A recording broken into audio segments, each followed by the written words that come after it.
Hi, good afternoon. My name is Zainab Adeleye and I would like to welcome you to the Legal Room today. As explained in my previous videos, the Legal Room is a place where we discuss legal issues, governance issues in a relaxed manner. It is just to provide information on legal issues and governance issues and whatever it is that we decide that we want to discuss. Really, there is no hard and fast rule about it. So from today I'll be introducing some governance series, and the series is just to highlight different governance issues and how it can be handled by a company secretary. On the side, I would like to first of all say that I have been in-house as a lawyer for over 10 years, and trust me when I tell you that I have the information that would assist any company secretary in dealing with some of these governance issues. So that being said, for today, the governance point for today that we'll be discussing is conflicts of interest on the board and how it should be handled. So what is conflicts of interest? Generally, conflicts of interest is when an individual has multiple interests that can impair his or her judgment, or that can influence the way they act or vote on the board. It is important that conflict of interest is managed appropriately to maintain the integrity of the board. We all know that the board is the directing mind of the company, and it is imperative that they always make decisions that is in the best interest of the company. So that's why this conflict of interest is actually very important. And so, as a company secretary, how should you prevent conflicts of interest, or how should it be managed? So firstly, I would like to say that there must be a process in place. It is highly important for you to establish a process for managing this conflict of interest, and the only way to do this is to have a conflict of interest policy. The conflict of interest policy is going to guide how conflict of interest will be managed. It is absolutely important for you to have this policy as a base.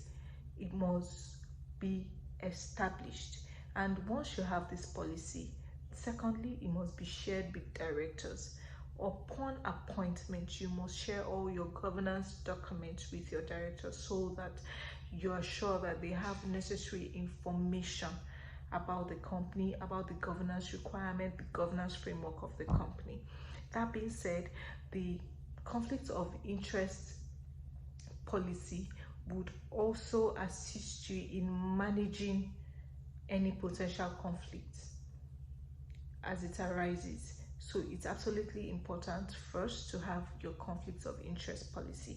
Secondly, you must ensure that your directors declare their interests annually. This can be done through a declaration of interest form.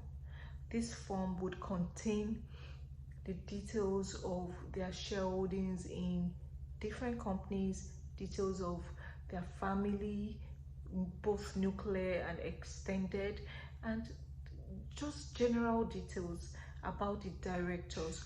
This is so that you have the information, the necessary information to avoid potential conflicts of interest.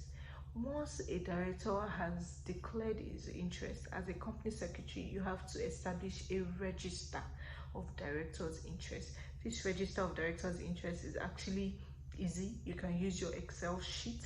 What you would have on your register is the register is just a form of database. What you have is you have what the directors have declared on that form. Your form can be electronic, it can be hard copy. Either ways, anyone that you have, just ensure that the form should be signed and are stored properly.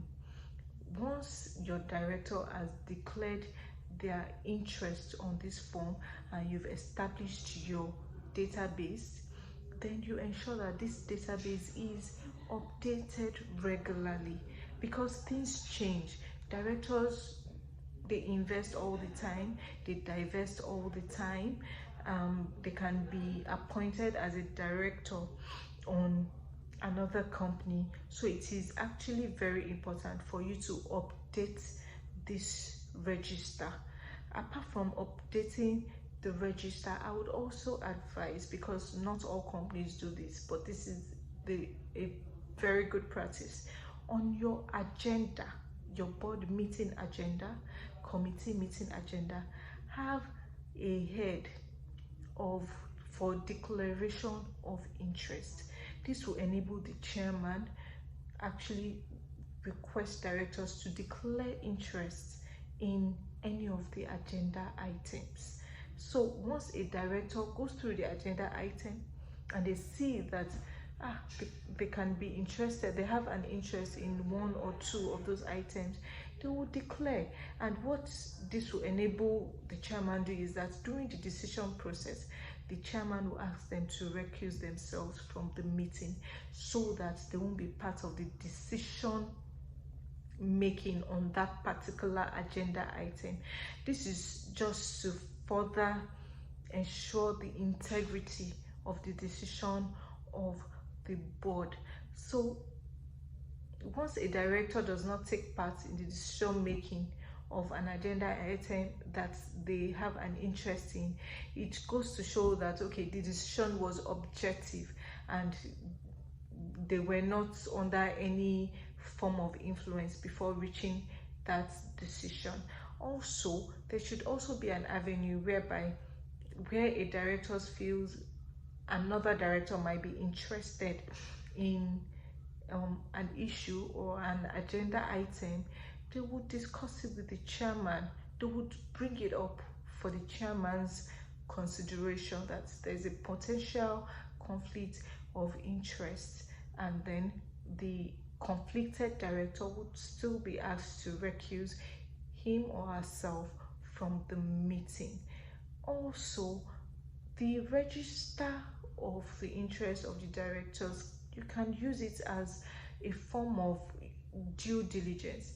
What I mean by due diligence is that for companies that directors have expressed that they are interested in, you can share the names of the companies with your administrative department to ensure that some of those companies, they don't have any contracts or any contracts with the company. So this is also a way of conducting due diligence. In fact, the NCCG code actually requires that INET should also do, a company should conduct an annual review of the independence of the INET. And one of the ways you can do that is to update the register, check the register with the contracts that the company has entered into during the year, to ensure that the company is not in any form of agreement or does not have any contract with a company that the independent director is part of. For the independent director, you're also supposed to check their shareholdings to ensure that they do not exceed the required shareholdings under the NCCG code. It is important you do this all the time. So that will be the end of this particular series on the conflicts of interest. So I hope you find this informative. I hope this helps. So if you need further clarifications or you need templates on the conflicts of interest policy, you could reach out to me on zainabadeogun@yahoo.com. I am available. I would be glad to assist you. And if there are questions that you just want to ask on how to handle conflict of interest, kindly also reach out to me on zainabadeogun@yahoo.com. I am available to attend to your inquiries. Thank you so much. I hope you find this informative. Thank you.